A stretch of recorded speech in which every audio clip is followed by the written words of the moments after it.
సమూయేలు మొదటి గ్రంథము 16వ అధ్యాయము.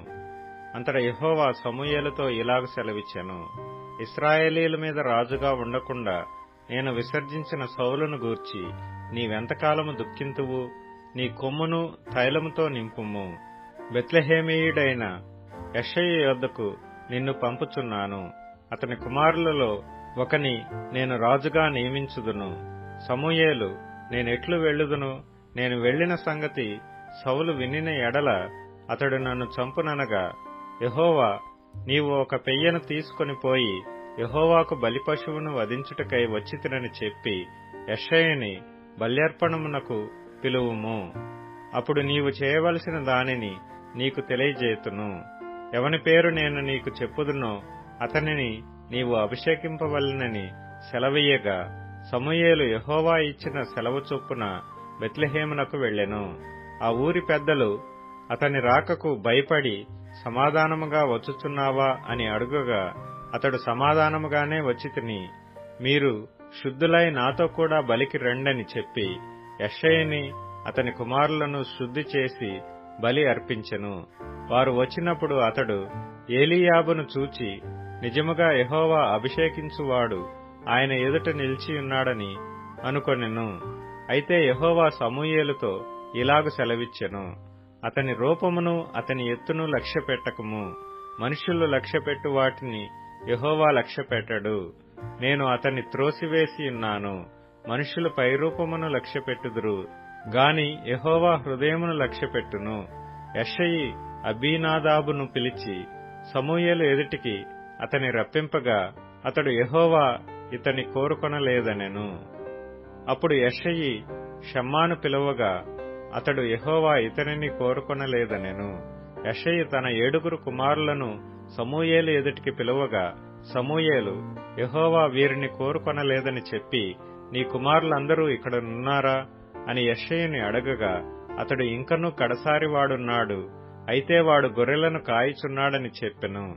అందుకు సమూయేలు, నీవు వాని పిలువనంపించుము, అతడిక్కడికి వచ్చు వరకు మనము కూర్చుందుమని యెషయితో చెప్పగా, అతడు వాని పిలువనంపించి లోపలికి తోడుకొని వచ్చెను. అతడు ఎర్రని వాడును, చక్కని నేత్రములు గలవాడును, చూచుటకు సుందరమైన వాడునై ఇండెను. అతడు రాగానే, నేను కోరుకున్నవాడు ఇతడే, నీవు లేచి వానిని అభిషేకించుమని యెహోవా సెలవీయగా, సమూయేలు తైలపు కొమ్మును తీసి వాని సహోదరుల ఎదుట వానికి అభిషేకము చేసెను. నాటి నుండి యెహోవా ఆత్మ దావీదు మీదికి బలముగా వచ్చెను.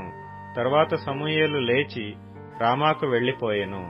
యెహోవా ఆత్మ సౌలును విడిచిపోయి, యెహోవా యొద్ద నుండి దురాత్మ ఒకటి వచ్చి అతని వెరపింపగా, సౌలు సేవకులు, దేవుని యొద్ద నుండి వచ్చిన దురాత్మ ఒకటి నిన్ను వెరపించి ఉన్నది.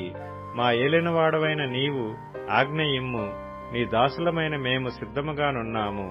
సితారా చమత్కారముగా వాయింపగల ఒకని విచారించుటకై మాకు సెలవెమ్ము. దేవుని యొద్ద నుండి దురాత్మ వచ్చి నిన్ను పట్టినప్పుడెల్లా అతడు సితారా చేత పట్టుకొని వాయించుట చేత నీవు బాగుపడదువని అతనితోననిరి. సౌలు, బాగుగా వాయింపగల ఒకని విచారించి నా యొద్దకు తీసుకుని రండని తన సేవకులకు సెలవీయగా, వారిలో ఒకడు, చిత్తగించుము, బెత్లెహేమీయుడైన యెషయి యొక్క కుమారులలో ఒకని చూచితిని, అతడు చమత్కారముగా వాయింపగలడు. అతడు బహుశూరుడును, యుద్ధశాలియు, మాట నేర్పరియు, రూపసియు నయ్యున్నాడు. మరియు యెహోవా వానికి తోడుగానున్నాడనగా, సౌలు యెషయి యొద్దకు దూతలను పంపి, గొర్రెల యొద్ద నున్న నీ కుమారుడైన దావీదును నా యొద్దకు పంపుమనెను. అప్పుడు యెషయి ఒక గార్ధబొమ్మ మీద రొట్టెలను, ద్రాక్షరసపు తిత్తిని, ఒక మేకపిల్లను వేయించి తన కుమారుడైన దావీదు చేత సౌలునొద్దకు పంపెను. దావీదు సౌలు దగ్గరకు వచ్చి అతని ఎదుట నిలువబడగా, అతని యందు సౌలునకు బహు ఇష్టము పుట్టెను. అతడు సౌలు ఆయుధములను మోయువాడాయెను.